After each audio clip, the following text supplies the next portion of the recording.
ಒಂದಾನೊಂದು ಕಾಲದಲ್ಲಿ ಒಬ್ಬ ರಾಜಕುಮಾರಿ ಇದ್ಲಂತೆ. ತಂದೆ ತಾಯಿಯವಳನ್ನ ಸುಖವಾಗಿ ಬೆಳೆಸಿದರು. ಆದುದರಿಂದ ಅವಳು ಹಠಮಾರಿಯಾಗಿ ಬೆಳೆದಳು. ಇಡೀ ದಿನ ಚಿನ್ನದ ಚೆಂಡಿನೊಂದಿಗೆ ಆಟಕಾಲ ಕಳೀತಾ ಇದ್ಲು. ಒಂದು ದಿನ ತೋಟದಲ್ಲಿ ಆಡ್ತಾ ಇದ್ಲು. ಚೆಂಡು ಹಾರಿ ಹೋಗಿ ನೀರಿನ ಹೊಂಡವೊಂದರಲ್ಲಿ ಬಿತ್ತು.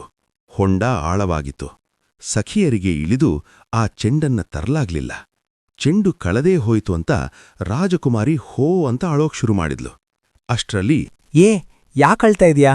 ಏನಾಯ್ತು ನಿನ್ಗೆ? ಅಂತ ಒಂದು ದಪ್ಪ ಸ್ವರ ಕೇಳಿಸ್ತು. ನೋಡಿದ್ರೆ ಕಪ್ಪು ಗೊಂಗರ ಕಪ್ಪೆಯೊಂದು ಕಣ್ಣು ಮೀಟಕಿಸ್ತಾ ಇವಳನ್ನ ಮಾತನಾಡಿಸ್ತಾ ಇದೆ. ಇವಳಿಗೆ ತಮಾಷೆ ಅನ್ನಿಸ್ತು.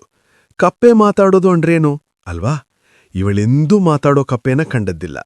ಆದ್ರೆ ಅವಳು ತನ್ನ ಆಶ್ಚರ್ಯ ತೋರಿಸ್ಲಿಲ್ಲ. ಎಷ್ಟಾದ್ರೂ ರಾಜಕುಮಾರಿಯ ಗಾಂಭೀರ್ಯ ಎಲ್ಲಿ ಹೋಗುತ್ತೆ ಹೇಳು.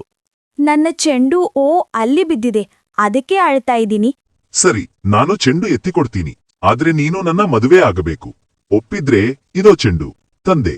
ಛೀ, ಥು, ಮಿಣಿ ಅಂತಿರೋ ವಿಕಾರ ಕಣ್ಣಿನ ನಡಿಯೋಕೆ ಬಾರ್ದೆ ಹಾರೋ ಈ ಕಪ್ಪಿಗೆ ನನ್ನಂಥ ಚಂದದ ಹುಡುಗಿ ಜೊತೆ ಮದುವೆನಾ?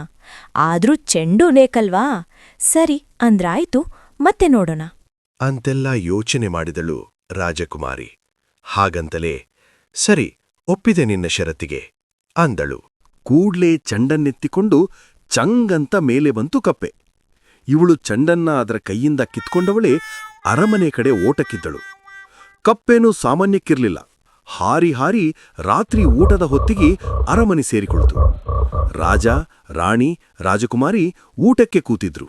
ಆಹಾ, ಎಂಥ ಸ್ವಾದಿಷ್ಟ ಊಟ!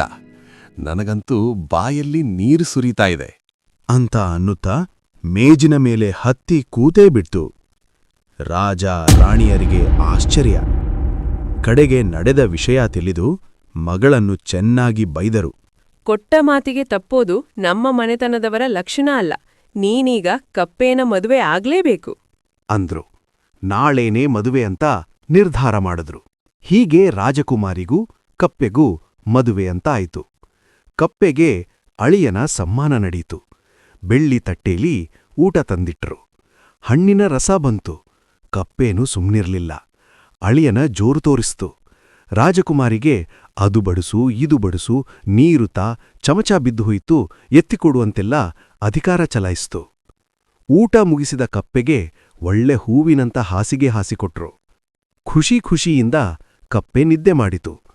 ಅದೇನು ನಿದ್ದೆ ಮಾಡಿತು, ಇತ್ತ ರಾಜಕುಮಾರಿಗೆ ರೆಪ್ಪೆ ಹತ್ತಲಿಲ್ಲ. ದೇವ್ರೇ, ಬೆಳಗಾಗ್ದೇ ಇರ್ಲಿ ಅಂತ ಪ್ರಾರ್ಥಿಸ್ತಾ ಇದ್ಲು. ಯಾರು ಏನ್ ಹೇಳಿದ್ರೂ ಬೆಳಗಾಗ್ದೇ ಇರುತ್ತಾ? ಬೆಳಗಾಯಿತು. ರಾಜಕುಮಾರಿನ ವಧುವಿನಂತೆ ಶೃಂಗರಿಸಿದ್ರು. ಕಪ್ಪೆ ಸಂತೋಷದಿಂದ ಕುಪ್ಪಳಿಸ್ತಾ ಇತ್ತು. ಪುರೋಹಿತರು ಬಂದ್ರು. ಇಬ್ರಿಗೂ ಮದುವೆ ಮಾಡಿಸಿದ್ರು. ತುಂಬಾ ಜನಕ್ಕೇನೋ ಆಹ್ವಾನ ಕೊಟ್ಟಿರ್ಲಿಲ್ಲ. ಬಂದ ಕೆಲವರು ಇವರ ಜೋಡಿ ನೋಡಿ ಕಿಸಿ ಕಿಸಿ ಅಂತ ನಕ್ರು. ನಿನಗೂ ನಗು ಬರ್ತಾ ಇದೆ ಅಲ್ವಾ? ಸಹಜವೇ. ಕಪ್ಪೆ ಮನುಷ್ಯರಿಗೆ ಮದುವೆ ಅಂದ್ರೆ. ಮದುವೆ ಮುಗೀತು ಅನ್ನುವಾಗ ಕಪ್ಪೆ ಚಂಗಂತ ಹಾರಿ ರಾಜಕುಮಾರಿಯೇ ಕೈ ಹಿಡಿತು. ಆಹಾ, ಪವಾಡವಾಯ್ತು ನೋಡು. ಕುರೂಪಿ ಗೊಂಗರು ಕಪ್ಪೆಯ ಚರ್ಮ ಕಳಚಿ ಅಲ್ಲಿ ಸುಂದರಾಂಗನಾದ ಒಬ್ಬ ರಾಜಕುಮಾರ ಕಂಡುಬಂದ. ಎಲ್ಲರಿಗೂ ಆಶ್ಚರ್ಯವೋ ಆಶ್ಚರ್ಯ. ಎಲ್ಲರೂ ಮೂಗಿನ ಮೇಲೆ ಬೆರಳಿಟ್ಕೊಂಡ್ರು. ನಡೆದದ್ದು ಇಷ್ಟು. ಒಬ್ಬ ಮಾಂತ್ರಿಗಳು ಇವನನ್ನ ಕಂಡು ಮೋಹಿಸಿ ನನ್ನ ಮದುವೆ ಆಗುವಂತೆ ಹಿಂದೆ ಬಿದ್ದಿದ್ದಳಂತೆ. ಇವನು ಒಪ್ಪದೇ ಇರೋದಕ್ಕೆ ಇವನನ್ನ ಕಪ್ಪೆಯಾಗಿ ಬದಲಾಯಿಸಿ, ನಿನ್ನ ಯಾರಾದ್ರೂ ಒಪ್ಪಿ ಮದುವೆಯಾದ್ರೆ ಮಾತ್ರ ಶಾಪ ವಿಮೋಚನೆಯಾಗುತ್ತೆ ಅಂತ ಅಂಡ್ಲು. ನನ್ನ ಒಪ್ಪಿ ಮದುವೆಯಾಗೋ ಹುಡುಗಿಗೋಸ್ಕರ ಕಾಯ್ತಾ ಇದ್ದೆ. ಇವತ್ತು ನನ್ನ ಶಾಪ ವಿಮೋಚನೆಯಾಯಿತು ಅಂದ ರಾಜಕುಮಾರ. ಎಲ್ಲರಿಗೂ ತುಂಬ ಸಂತೋಷವಾಯಿತು. ಹುಡುಕಿದ್ರೂ ಸಿಗ್ತಾ ಇದ್ದನೋ ಇಲ್ವೋ ಅಂತ ದಿವೀನಾದ ಪತಿ ಸಿಕ್ಕಿದ್ದಕ್ಕೆ ರಾಜಕುಮಾರಿ, ರಾಜ, ರಾಣಿ, ಪ್ರಜೆಗಳು ಎಲ್ಲರೂ ಸಂತೋಷಪಟ್ರು. ಇನ್ನು ನೀನು ಕಪ್ಪೆಗಳಲ್ಲಿ ರಾಜಕುಮಾರಿನ ಹುಡುಕಕ್ಕೆ ಶುರು ಮಾಡಬೇಡ ಮತ್ತೆ. ಈ ಕಥೆ ನಿಮ್ಗೆ ಇಷ್ಟವಾದರೆ ಲೈಕ್, ಶೇರ್, ಸಬ್ಸ್ಕ್ರೈಬ್ ಮಾಡಿ ಮತ್ತು ಕಾಮೆಂಟ್ನಲ್ಲಿ ತಿಳಿಸಿ. ಧನ್ಯವಾದಗಳು.